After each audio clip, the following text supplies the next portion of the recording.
Okay, welcome back to the Investigative Journal on this March 23rd, 2015 day on our calendar. I'm your host, Greg Anthony, and you're listening to FirstAmendmentRadio.com. You can catch my show every evening from 6 p.m. to 7 p.m. That's live on FirstAmendmentRadio.com, Monday through Friday. It's also replayed on my website, ArcticBeacon.com, and you can get many of my old shows, as well as many replays on Liberty Radio Live and several AM stations across the South and on shortwave, where there are selected stories and articles and shows put up. Thank you.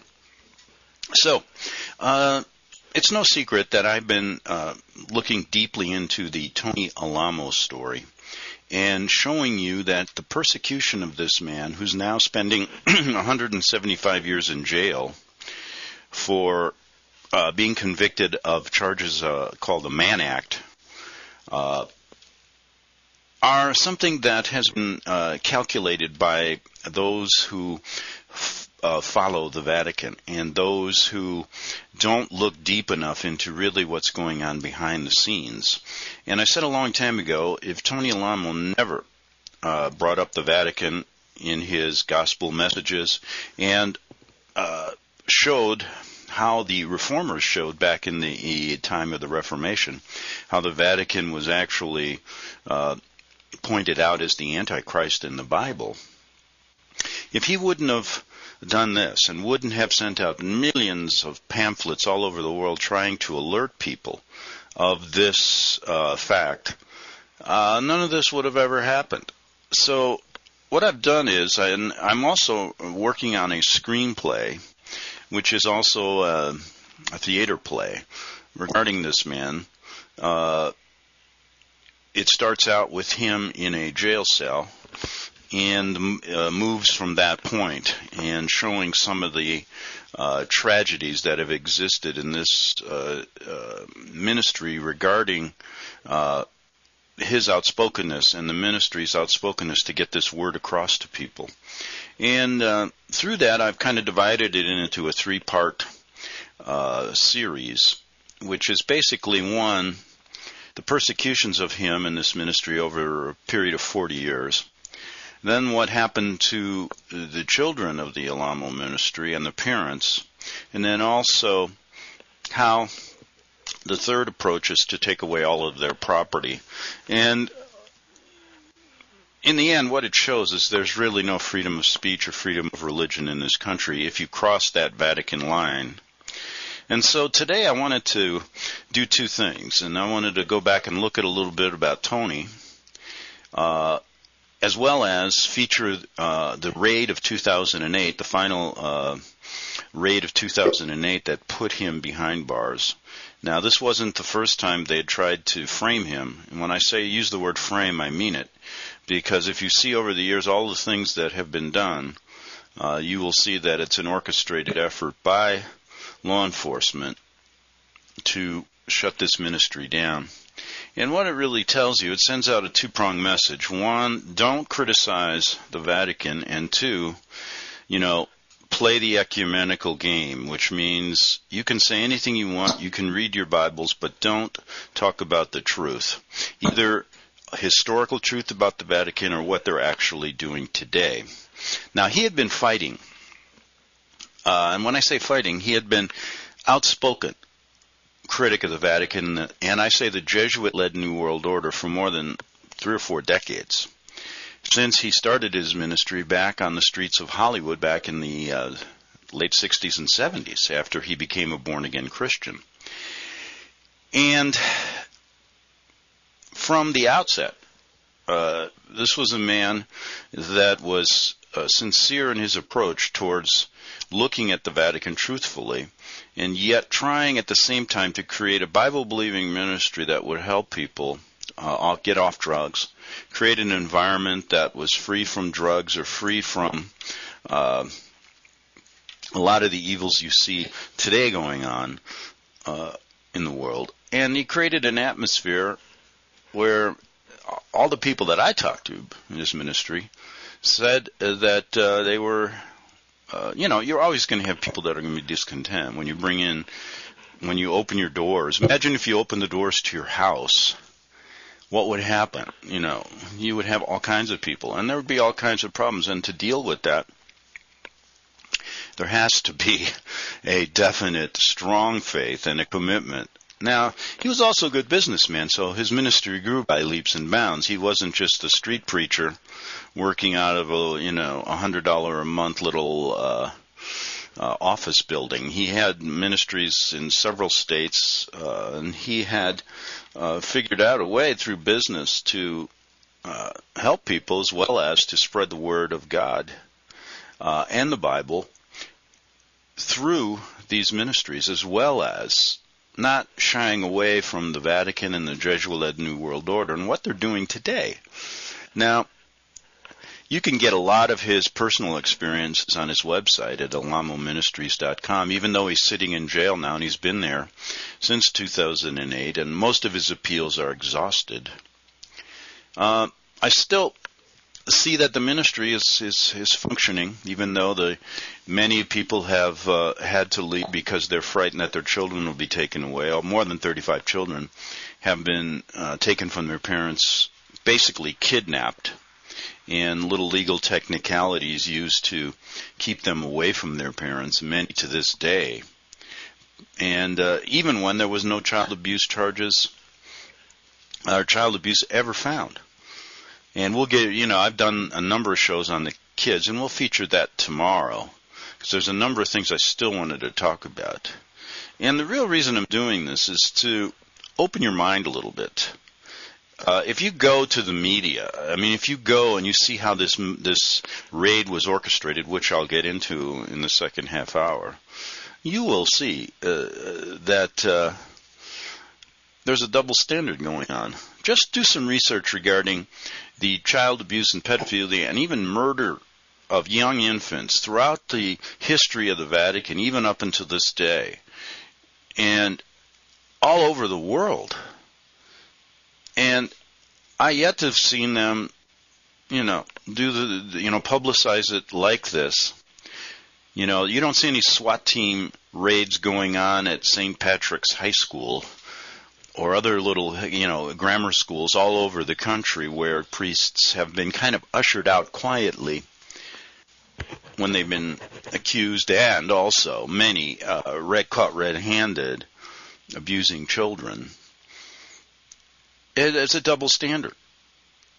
Many of these guys sit in they have their own little halfway house where they supposedly rehabilitate these priests. So a Bible-believing Christian sits in a jail cell, while a priest sits on a halfway house where he can watch TV, gets good food, plays golf, and supposedly he's going to be rehabilitated by his own organization.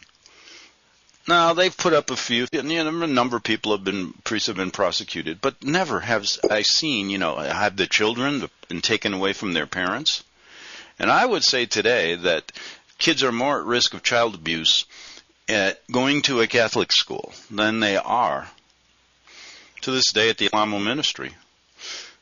And tell me this, just use your head. If they say that Tony Alamo was a threat, now he's in jail, why would they not allow the ministry to continue? Well, they were interested in shutting up this ministry from sending out pamphlets, which they still do. There's over 300,000 hits a week still on their website.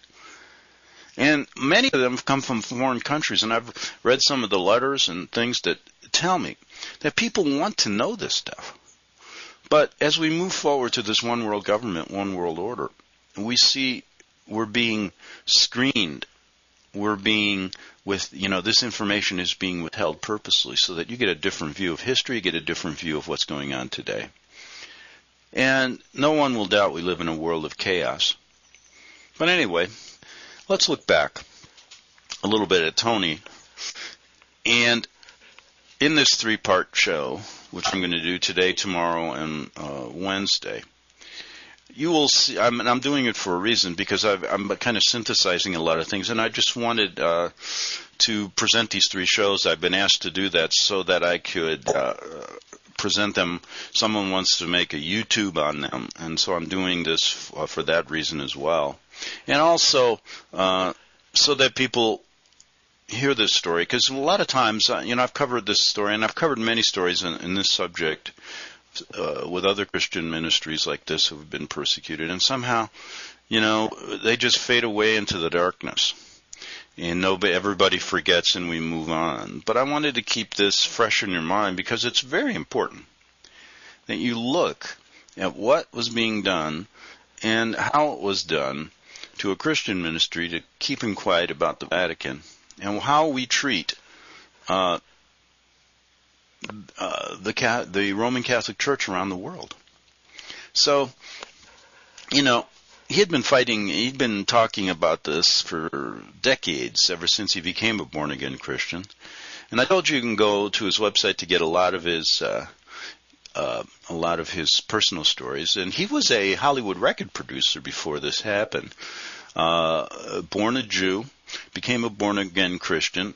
And in his own words, he told me he was a hell-raising Hollywood record producer who hobnobbed with the big shots and movie stars until he said he became born again. And he said, a quote I remember when he told me, he said, I was one of the most unlikely people to be chosen to spread the gospel, but after I became born again, while in a Hollywood meeting with lawyers and movie stars, I quit my record promoting business and starting spread the word of God through his ministry. Now, over the years, it's grown by leaps and bounds. I've seen it from, I've traced it back to where it started, and it's grown by leaps and bounds with churches in California, Arkansas, and several other places. And he said he first learned about the Vatican's involvement way back in the 60s, before really anybody was talking about this. Well, maybe JFK did, kind of secret, when he gave his secret society speech, when he basically said that no pope is going to run this country, and basically wouldn't allow Cardinal Spellman, the most powerful man in the city of New York, in the country perhaps, into the White House. And kind of when he backstabbed these people, he had to be killed.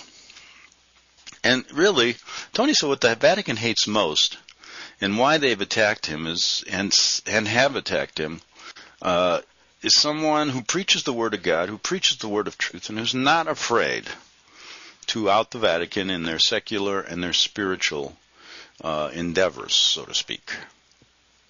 And I remember people say, well, why do people like this do that? And I think the answer is, he said he fears God more than he fears the criminals in the Vatican and their evil workers. And when he says criminals in the Vatican, let's say I'm just a simple journalist.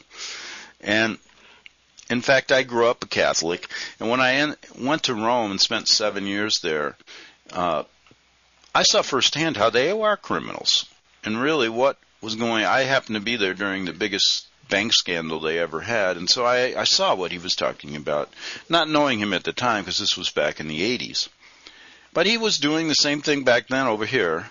In fact, he was one of the first to allow Alberto Rivera, the Jesuit priest who started talking about Jesuit infiltration in all of our Protestant churches, and how they masquerade as Protestant priests, masquerade as Pentecostal, what have you, to basically toe the line, get everyone to toe the Vatican line, this ecumenical movement. And he was one of the first to allow Alberto Rivera to speak at his ministry. And you can go and get a lot of the tapes, because afterwards, I had interviewed his wife, I'd interviewed many people regarding Alberto Rivera and how he was killed for what he did. And that is quite an interesting story. And so, as we moved along during this, looking at this story, and this is before he was finally arrested in the 2008. Prior to that, he'd been cleared on child abuse charges. He'd been cleared. Well, he spent, I believe, 4 years in jail for bogus IRS charges. And I've looked into that, and it's similar to what happened to Tupper Saucy, who spent time in jail. He wrote the book Rulers of Evil, and how they use the IRS. And in fact, basically railroad them into jail, and it's kind of like a warning. You're only going to spend a few years, but if you stop, maybe we'll leave you alone. But both Tupper Saucy and Tony Alamo never stopped, and so they continued to try to frame him. And In the case of Tupper Saucy, he actually found out that the prosecutor was a Jesuit priest, his prosecutor. And in the case of Tony Alamo,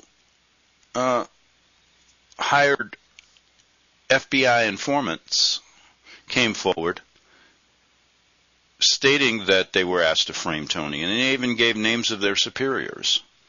And in turn, those guys who left the FBI, of course, their records probably were wiped clean, so that if it ever got, push came to shove in a trial or something, they'd be able not to. They'd say, "Well, hey, we don't even know who this guy is," and that they do many times with CIA assassins, FBI undercover agents, things like that. So when these guys came forward on my show, they talked about how actually he's being framed. And it came right from orders from the, at that time, governor of Arkansas, William Clinton. And I remember this one FBI agent, John Peeler, said to me on my show, I had to leave the FBI after I couldn't carry out the Alamo assignment. I then went to him and apologized. And he apologized right on my show. I had both of them on my show. This is before Tony was in jail, and John Peeler, I'm sure I could interview him again. And I've talked to him recently. His story hasn't changed. But after the FBI couldn't find any dirt on him, Peeler said, authorities had to trump up a bogus tax violation, which finally landed him in prison. Okay, and that's way back before. And then before this raid occurred, Peeler was trying to warn Tony that they were really ramping up their investigations, their phony investigations, to put him in jail once and for all, because he never did stop sending out millions of pamphlets and talking about what the Vatican was all about. And I think if he would have stopped after this tax evasion charge, they might have left him alone, maybe.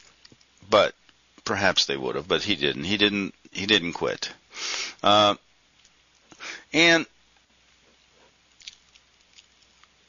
he said this in one of his articles. He said that the Vatican, which really is a true cult, this is kind of interesting. They always accuse people. They accused him as well as others, like, other Christian ministries, of being a cult. They always accuse Bible-believing ministries of being a cult, because they are, and they accuse them of being what they really are. And he said they're very close to replacing the U.S. Constitution with canon law, with her one world order, canon laws of death to any heretics. Heretic being anyone that is not, doesn't follow the Pope and is Roman Catholic. And so, he said today, there's a detailed plans given in excerpts from a speech nearly 50 years ago in Australia, and we talked about that on our show, given by an archbishop in Australia, who basically outlined what's going on today. So what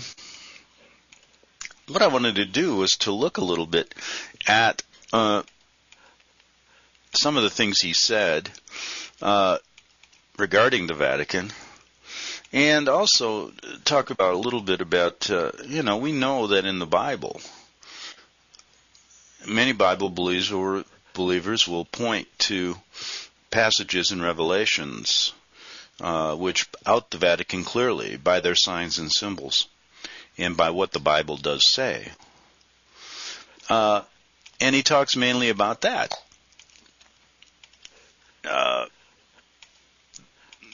Now, when you look at the Jesuits and their banking system, he talked about that as well. It's amazing how people don't get the idea, I think. When we look at the downfall of our country, we have to look at the Federal Reserve banking system, which isn't federal at all. And it's run by, that happened in 1913. So this is a long, long, drawn-out plan. And he had written articles and talked about many of these things, and it basically, because of the number of followers, they had to put an end to this.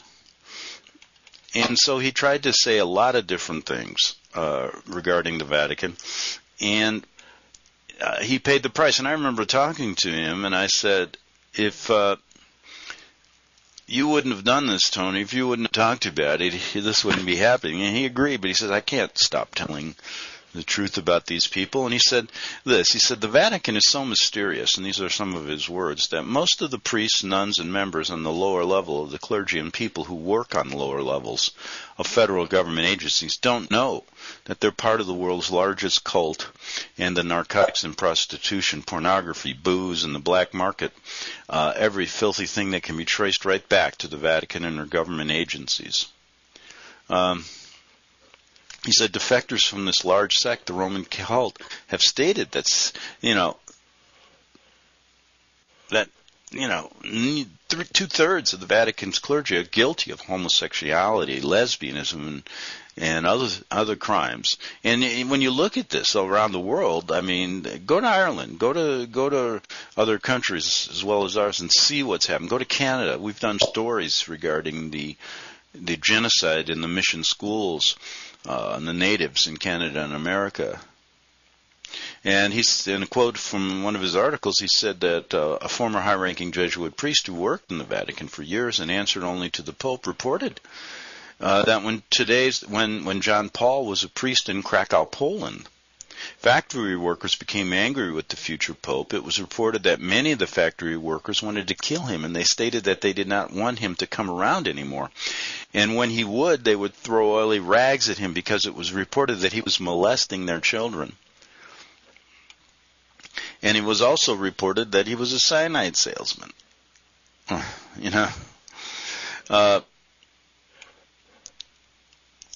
So he talked a lot about this, the deceptions of the Vatican and the deceptions of things going on in Rome and bringing it home to the American people. And he said the Vatican's federal government agencies and their heavyweight news media in concert have made it possible for us to have much joy and abundant rewards in heaven, but not here. And he said that when he's been persecuted and under the investigations he had to do to clear himself, he found that the heavyweight news media and, of course, the government agencies secretly Vatican-controlled or owned, he found so many connections that he had to continue his quest to tell the truth to people. And he said,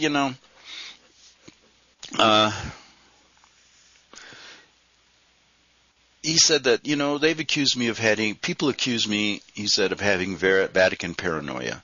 And he has said this, did Abraham Lincoln and John F. Kennedy have Vatican paranoia? And all the millions of people today who are being hassled and harassed by the federal and state government agencies, plus those who don't have a job and are hungry and are sitting in jails because they are forced to steal because of hunger, do they all have Vatican paranoia? Because of this expose, he said that the Roman cult will act as if they are being persecuted and will say innocently, why is this happening to us? Knowing that those who are ignorant of things will feel sympathy for her. He says, I have no sympathy for the Vatican. I didn't write the Word of God. I just preach it. God doesn't hate good, only evil. In the Vatican, he said, and these were pretty good words, and there are people all deserve the Academy Award Oscar for the best performance of innocency and piety, and also for makeup and wardrobe design, making her outward appearance that of Snow White.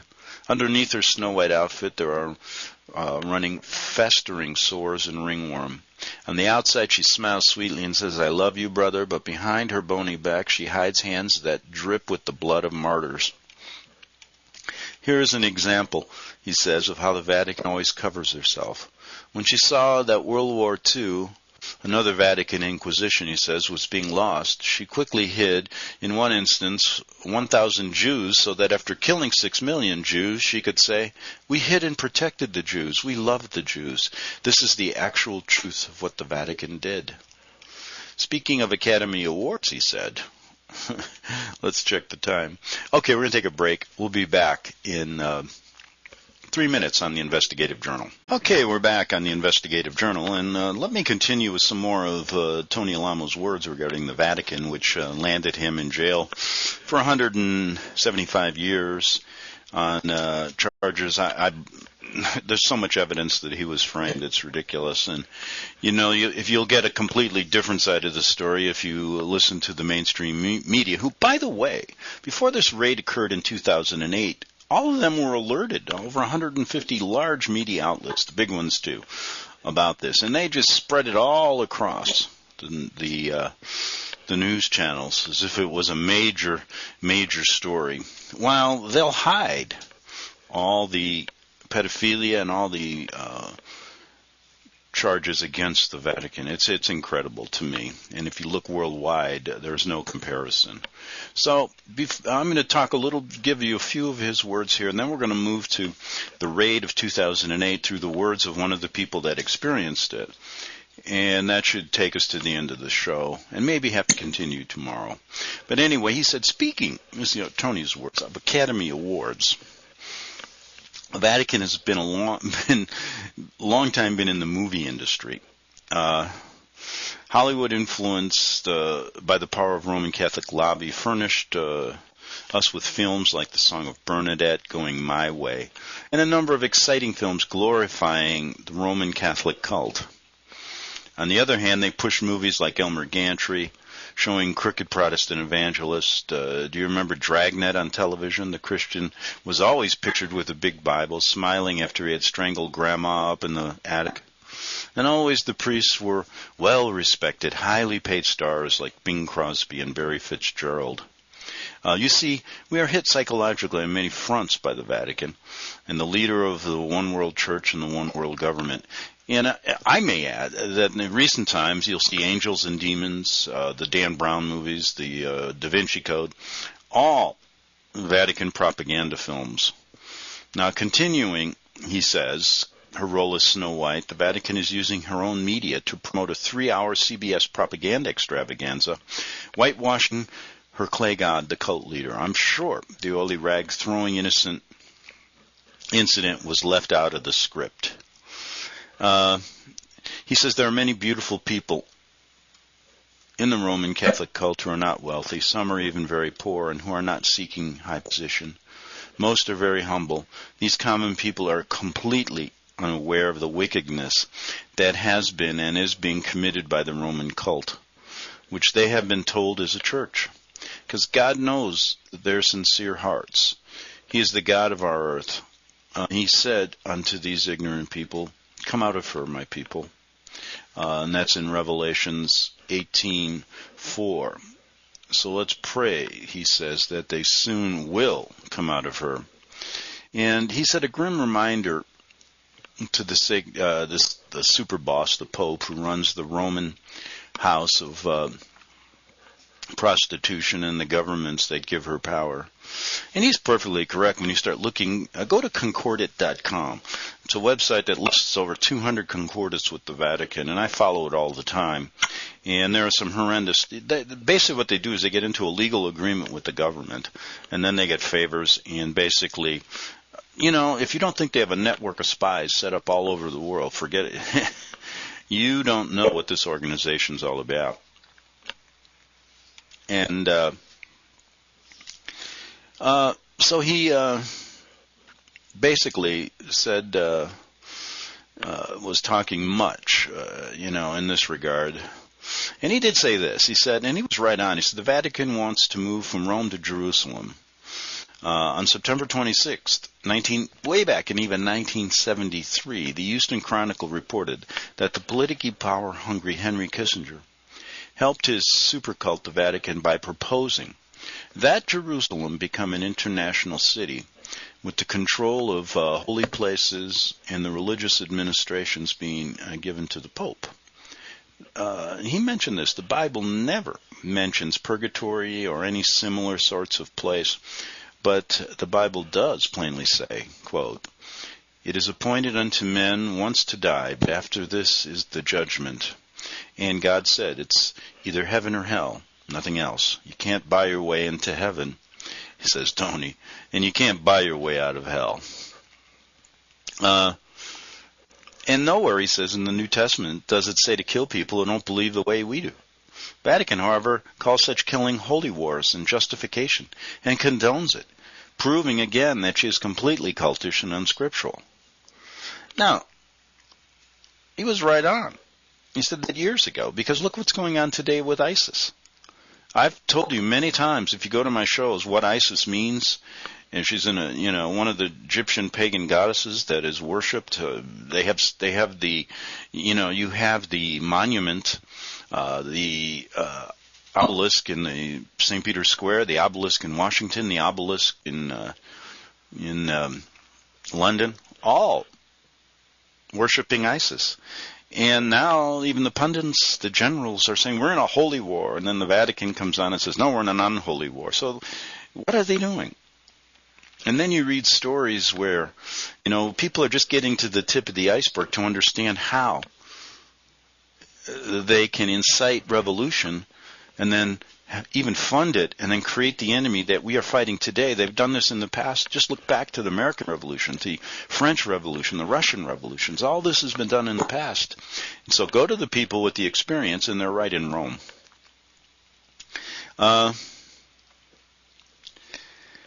So,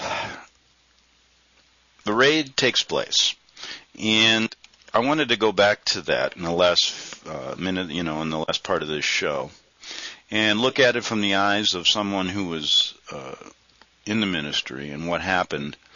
And it starts out like this. September 20th, 2008 started out like any other day, says Ms. Andrasik. It was beautiful, sunny Saturday. The roses were in bloom outside and the birds were singing. School was closed for the weekend, and all the kids were rejoicing in their freedom from studies. The day went blissfully by like any other normal Saturday. People went about their regular work. This all changed abruptly. I was sitting in the sunroom by the sliding glass door so that I could soak in some sunshine while working on my computer. Some children were outside with their parents and friends, taking turns riding the pony and playing with the little cockapoo and little Shih Tzu dogs that we had. And at 6 p.m., I saw something out of the corner of my eye, right outside the sliding glass door.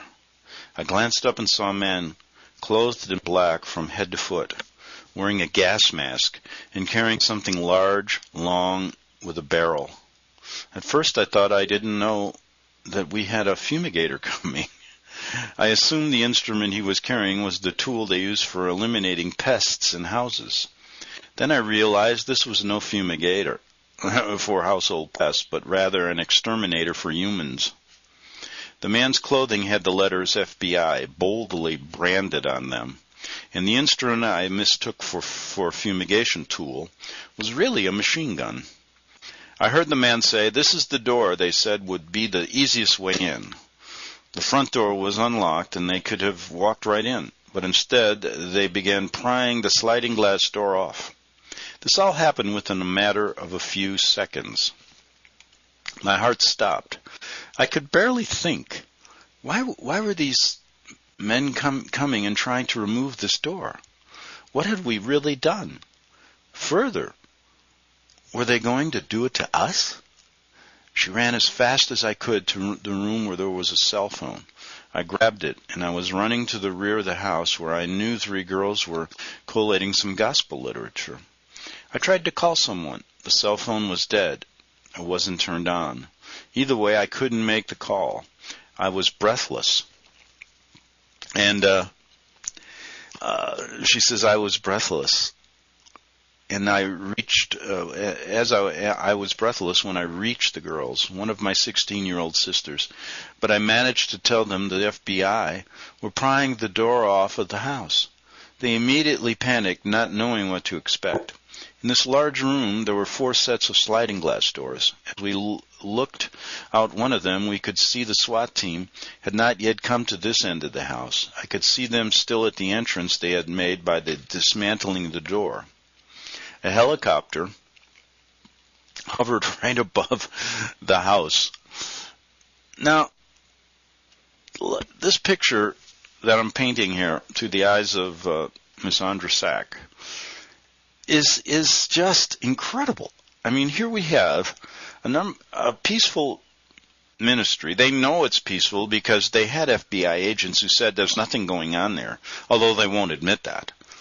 But they got to put on this big show and scare the, I mean, what happens if these guys, I mean, you folks, the reason I'm telling you this story is it could happen to you. The vibrations it caused were tremendous. We carefully opened the sliding door at the very end. I crept out first, and the girls followed me. There was a gate about 10 feet from where we were. We tried to reach it so we could leave the property. We managed to leave the house unseen. The feeling that we were almost to safety surged through every fiber of my being. My fingertips tingled as I touched the latch on the gate. I was hoping that the 2 adults and 4 children who were in the backyard with the animals had already gotten away through the same gate. But alas, when we pushed open the gate, a man on the other side pushed it closed. He told us tauntingly that we were too late and had to go back. He was not letting us out. So, I mean, they're prisoners. What have they done? I told you what they've done. They were involved in spreading the truth about the Vatican. Boils down to that. Since we were surrounded, there was nothing left for us to do but go back in the house and try to get on another phone and call for help. We all rushed back in, but inside we were met with agents armed with machine guns. I could see that their lasers were on. I looked down at my chest. There was one of them directly over my heart. Now here we got this guy with a machine gun pointing at a young girl.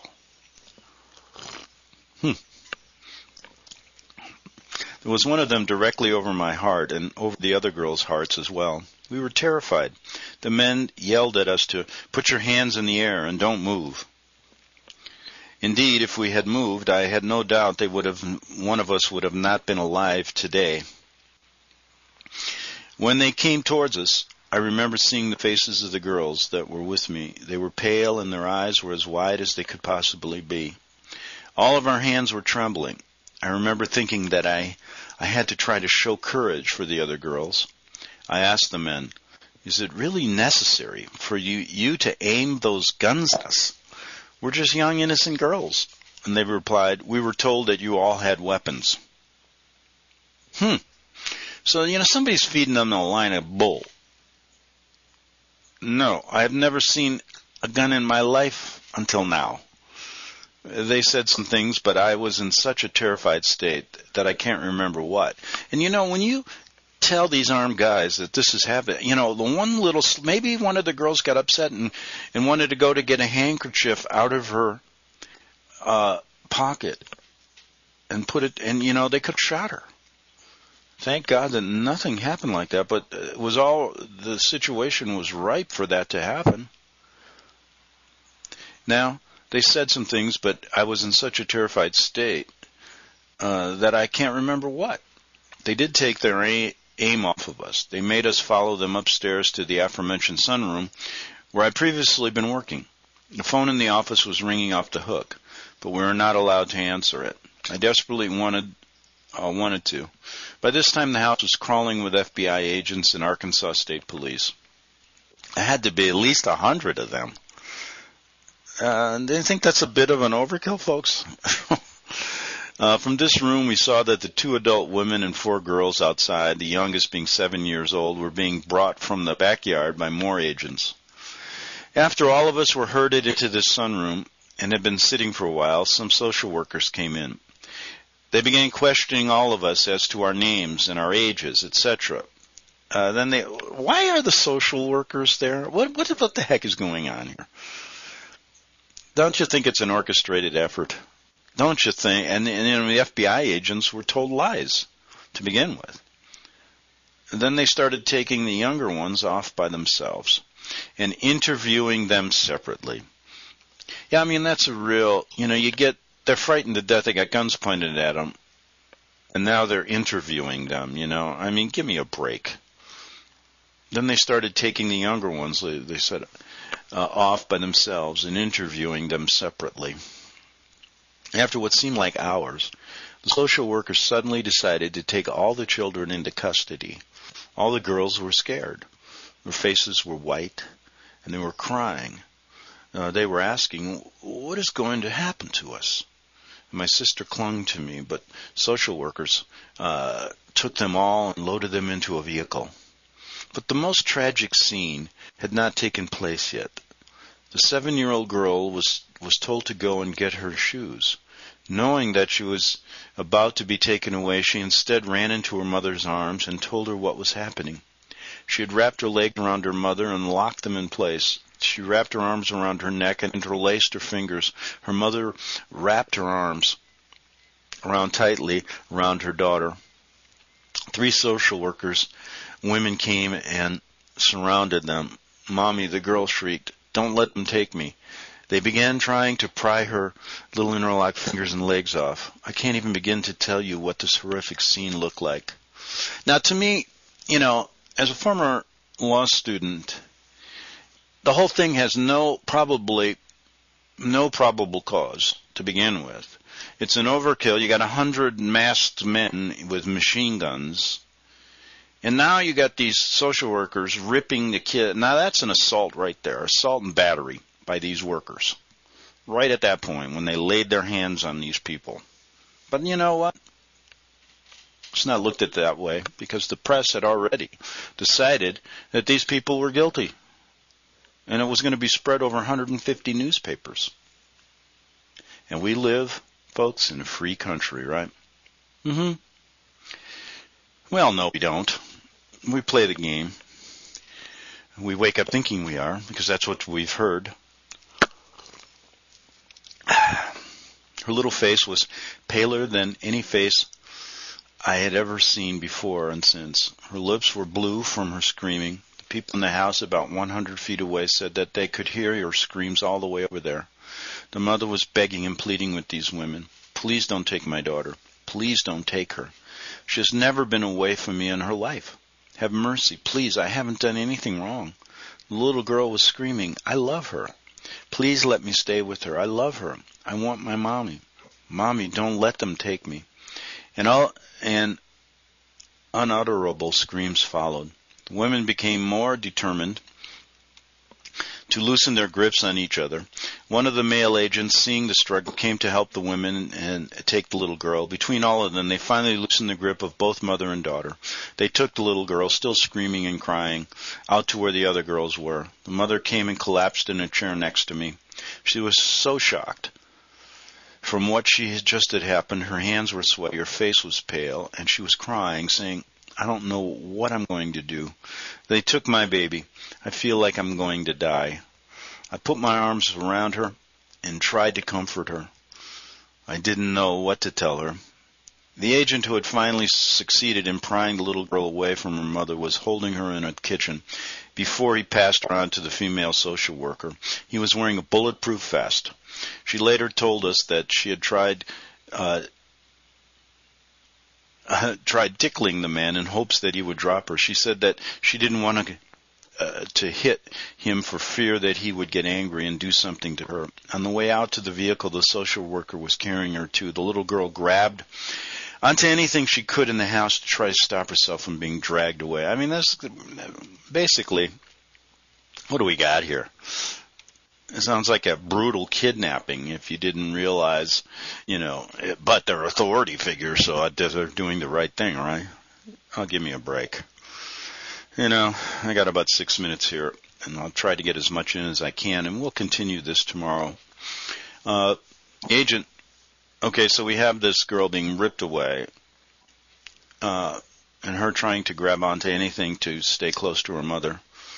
Now, unbeknown to us, says Ms. Andrasak, one of the women's hearts must have been touched after seeing the tragic scene because she took the little girl away from the woman who was carrying her out to the vehicle. She began trying to soothe her and ask her if she had ever been away from her mother before. "No, I even sleep in the same bed with her," came the pleading, desperate reply. After a few more questions of this sort, she brought the girl back to her mother. She leaped into her mother's arms. Their tears of joy flowed freely, and they hugged and kissed each other. After this, they went into a bathroom and locked themselves in for a long time. Later, they had to come out, but still they went and hid in another part of the room. During the hours that followed, the agents ordered themselves pizza.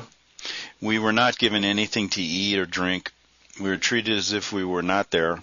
Finally, I asked if I could get some things from the kitchen. I was allowed to, so I and another adult woman went and got some apples and crackers. We tried eating, but we could barely get anything to slide down our throats because they were so dry. We huddled together, waiting, praying, and hoping that they wouldn't come back to take the little girl. We prayed that the SWAT team would leave. Now, around 11:30 p.m., when they finally did leave, the house was in shambles. From their wave of terror, they left behind hearts broken and permanently scarred. Our lives had been so horrifically changed from the secure and peaceful way we had once lived. Nothing would ever be the same again. None of the 6 girls who were forcibly taken from loving homes and relatives that fateful day ever returned to their families.